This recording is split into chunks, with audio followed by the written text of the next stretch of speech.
CS2's new Nuke Analysed. I'm down.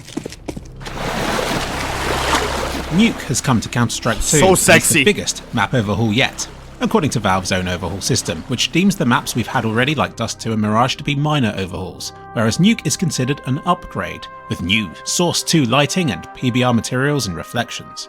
And I agree with that. The outline of everything is very similar, but the surfaces themselves have been overhauled.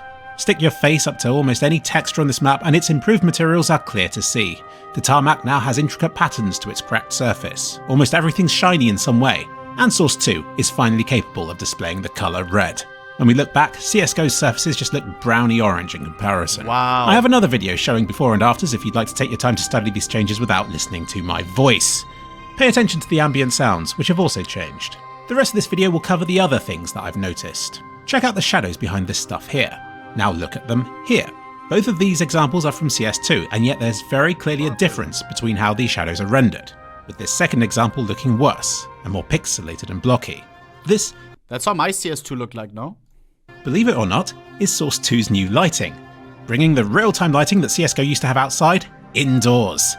As you're running down Nuke's corridors, look down and you can make out these shadows around your feet, sometimes even seeing two different shadows at once. I'm a little bit sad they're so visibly blocky. The technology has been around to blur the look of these kinds of shadows for over a decade now, but it does at least bring some of the shadows indoors up to outdoors real-time quality, and could affect gameplay by having your shadows give away your position before you turn a corner. These sorts of shadows don't appear until you reach the high shadow setting, and they don't line up with where the lights appear to be in the room. Ooh, I don't like that. Ooh, I don't like that.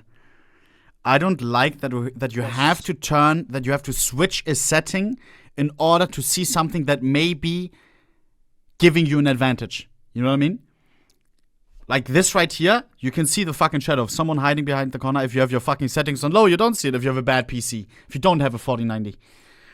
Instead, they're from an extra light entity that's represented in the map's reflections as a white ball. It means you get slightly unnatural results. Like in this room, you'd expect there to be 3 different lights and thus 3 different shadows, but there's actually just one bright one in the middle. But Valve doing it this way does mean that they can easily shift the position of these lights and thus shadows that are cast, should they interfere with— Oh my god, that's visible.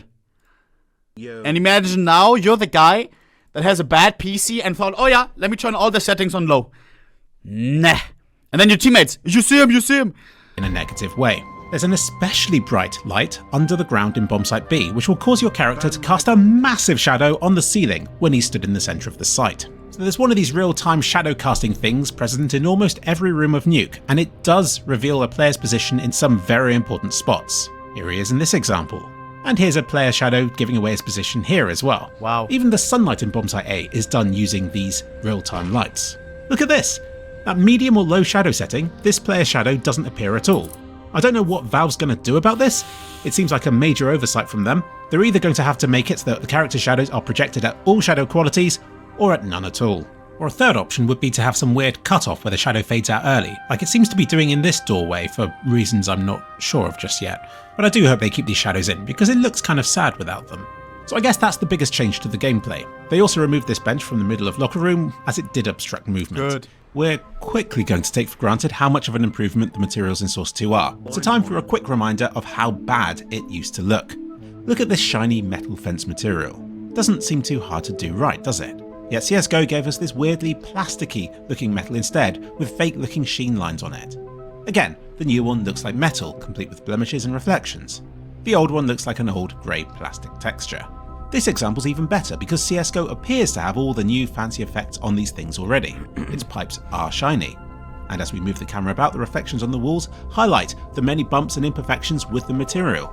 Even the sign has a reflective sheen to it, indicating to us that it's a smooth, flat surface. It doesn't— Am I the only one? Sometimes I watch a streamer. Like today, for example, I tuned into Trilux's stream. And sometimes I'm unsure. Wait, is he playing CSGO or CS2? I'm not even kidding. And always I then realize, aha, the HUD like at the bottom can't be CS2.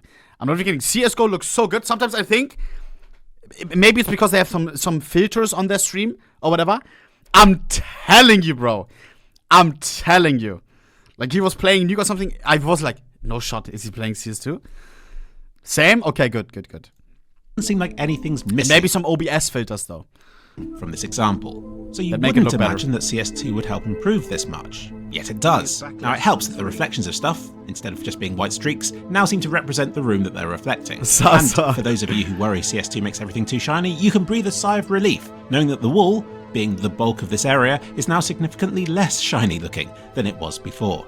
So it's not that Source 2 makes everything more shiny, it's just capable of being much shinier should it need to be, depending on the material something's made out of and the current lighting conditions. And it's not like it just applies this effect to an object and is done with it. The way in which a single surface interacts with the lighting can vary, depending on whether there are greasy fingerprints or surface scratches, or even what the underlying materials are made from. The white bits of this sign are much shinier than the blue bits, for example. And it's also how all this stuff interacts with the improved shadows. These massive curved concrete structures really do it for me. To see that long, intricate edge where light finally meets dark. And the structure seems to be made of a standard concrete material and doesn't appear to have any fancy lighting effects applied to it. Yet this spot right here just reminds me of the Nate King challenge. The nade throwing boss, you already know, bro. If you remember, you remember. Throw a nade, it has to be at the highest spot. A smoke grenade, zack, zack. You are under the right conditions and suddenly want to challenge on easy mode. It'll light up like a Christmas tree, but only the bits that aren't in shade. It just appears to work under any lighting condition. But it's all this stuff combined that, without changing the map itself, has helped transform this dated, last-gen look of CSGO into something that's now truly beautiful. Wow. But there is a serious issue that needs addressing here, because Nuke is too clean and shiny looking. It looks brand new, with every floor waxed, every sign polished, and not a hint of dust, even up in the ceiling rafters. There's no wear and tear to this map at all. This power plant is in pristine condition. If you ask me, this is Valve getting carried away with the new PBR materials, having been constrained by Source 1 for decades. And they've chosen to splurge it all out on this one particular map, because if we look at all the others like Dust 2, Mirage, and even the brand new leaked Inferno images, these all look about as dry and as dusty as a nun's sandcastle. So just like the PBR surfaces themselves, I expect Source 2 to provide more extremes and variety in the types of maps that we can expect to see, and Nuke is an example of a shiny one. This shininess sometimes works against itself, mind, because we can clearly see that some of the cube maps aren't fully aligned, meaning that the stuff in the water's reflection outside doesn't always match up with where it should be, and the same with some of the reflections of larger rooms indoors, and especially outside when you're peering into the windows around Bombsite A. That being said, I do appreciate how bright the sun's sparkle can look now. It looked way too muted in Source 1, and it makes me happy every time I see it glowing in Source 2. And I don't mind too much about these skewed reflections, as they're giving a lot of image quality for very little slowdown, which everybody should be happy about. And as you can see when I turn the corner and look into this reflection instead, if they're properly set up, then they don't look too bad. The SWAT vehicle at CT Spawn has received a new model and a much more colourful design. These cooling towers have been moved further away from the map. The crashed truck at T-Spawn no longer steams, and it looks in pristine, shiny condition. Valve, please fix. It's especially weird given that some things, like the cooling towers and vents around the map, now emit a new, somewhat 3D looking steam effect. And no matter how far I fly away from the map, it all remains visible. In CSGO, all of the individual objects had manually configured distances where they would start to fade out of existence, which made a lot of the flybys I did in my videos look buggy and distracting. Clearly, this fade out didn't just annoy me, it annoyed Valve too, so much so that they personally sent me some console commands to keep their maps looking nice in my videos. But like you can see here, object fade out no longer seems to be a thing in Source 2. Instead it uses a GPU culling technique to hide stuff that it thinks is out of view, making everybody's lives easier. Smart. So yeah, there's not too much else to say about the new Nuke. It's very much like the old one, but most surfaces now look much higher in resolution and are generally shinier. I'll end this video with some before and after break effects, which have also been improved, or changed.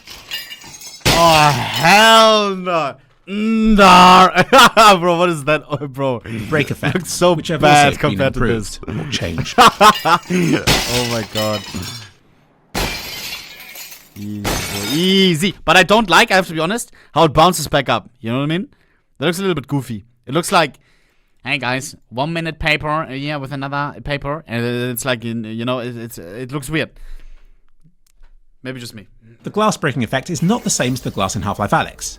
In CS2, it all appears to break in one go, just like it did in CSGO. But it now looks more I don't know what would be a better, like, what would look better. dramatic. I think this just looks a little bit weird. I don't know how it like bounces and then it goes into nothing. Actually so. Maybe it's too combobulated. You know what I mean? Because it's like the parts fall all the same way. Look. Yeah, it's that, I think. It has to be more discombobulated. You think I'm trolling, but I'm not. So. Look. They all go all the same pieces go into all the same directions. Yeah.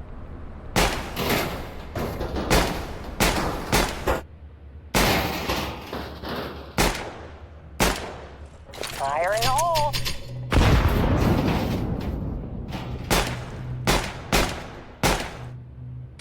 Throwing a grenade. Not too bad. Not too bad. W video as always.